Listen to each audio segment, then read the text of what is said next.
Hello class, today we're going to talk about the grammar and genre short study in Imagism.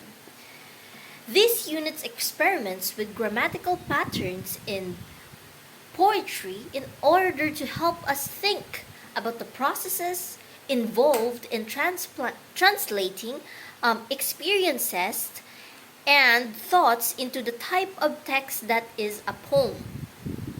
The activity here draws principally on the concepts introduced and developed across units A3 and B3. And it will also feed into D3, an article by Ronald Carter which offers a detailed stylistics analysis of grammatical patterns in modern poetry. So now, let's start from experience to language.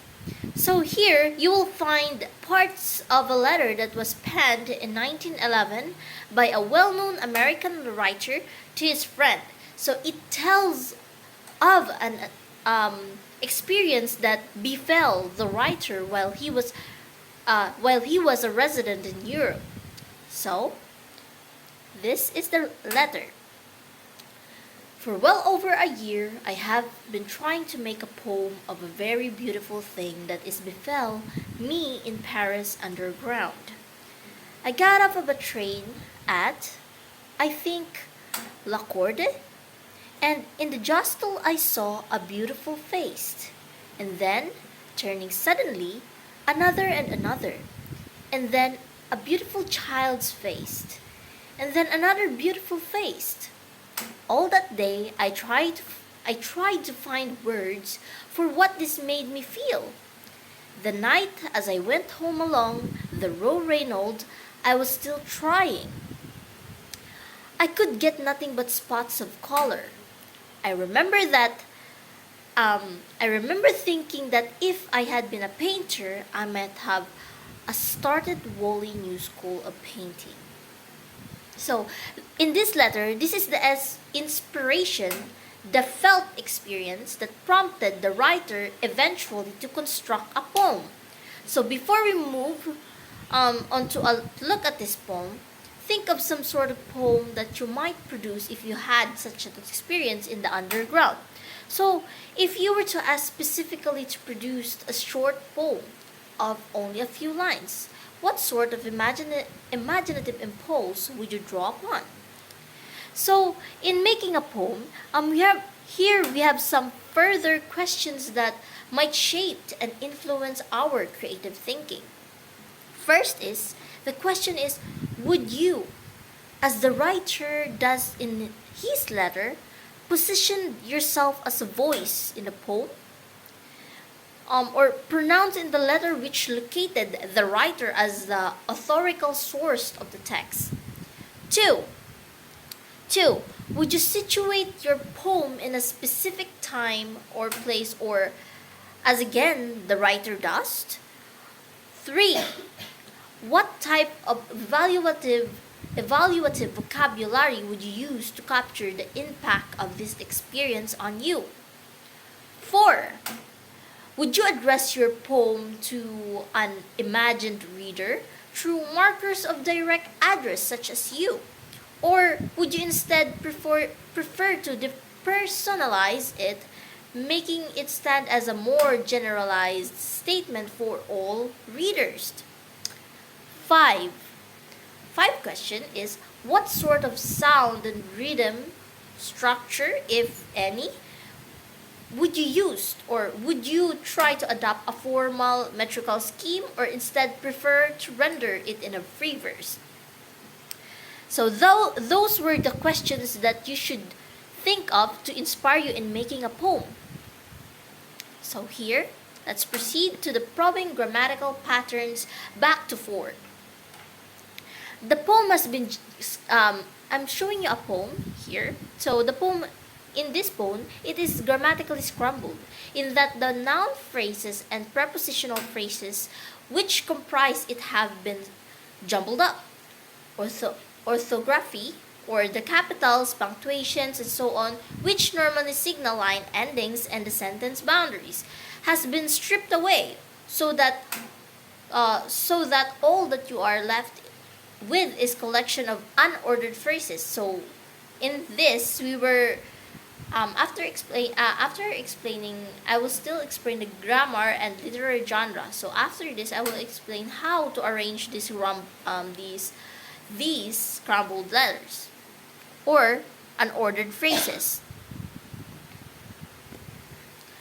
So here we have the grammar and literary genre.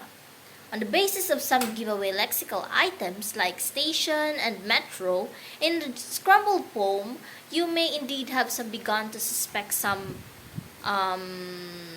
connection between in this text and the letter writer from earlier. But before we explore the connection, let us reflect for a moment on your reconstruction work. There are indeed many ways of bolting together the phrases that comprise this poem, so resulting in a number of possible permutations.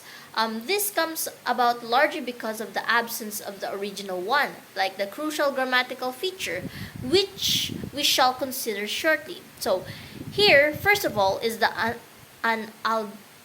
unadulterated text. And in the commentary that follows, consider how it compares to both of your own poem and your rearrangement. So here is the proper arrangement, like of the what do you call this? The unordered phrases. So here are the proper way in writing these. So in the station of the metro, the appariton of these faces in the crowd, petals on a wet black boat. So in the stylistic terms, this short poem does indeed appear to embrace the credentials of the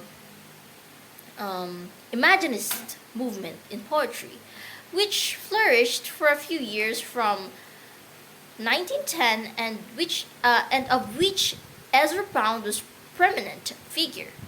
Pound described an image as an intellectual and emotional complex in an instant of time, and characterized Imagist poetry by its exactitude of vocabulary. Its hard and clear images presented instantaneously, and its direct treatment of a thing. So, to what extent did your own poem, like based on the experience in the metro, embody uh, any of these features? So, did you put a personal subject into your poem? And was that subject a speaking or narrating voiced? So, was your own poem more contemplative and meditative, or like more lyrical, in the sense of a single speaker reflecting on thoughts and emotions? And finally, if your own poem had none of the stylistic markers of Imaginism, what literary genre did it embody? Or in this unit, our principal aim has to examine the connection between stylistic technique as it translates to grammatical experimentation and literary genre. So in here, we are explaining how grammar and vocabulary has been composed. Like in writing a poem, so it should have like base. It can sometimes be based on our own experience. Like, so if we want to write an original poem um that is more on experience, like what do you call this, the which a lot of people can relate to, then we should use this experience to write a more a more comprehensive poem that others can relate to. So not just this experience, but we have different type of source of inspiration where we write some poems. So in here we analyze the structure of grammar and how vocabulary is formed. So that is all for my report, and thank you.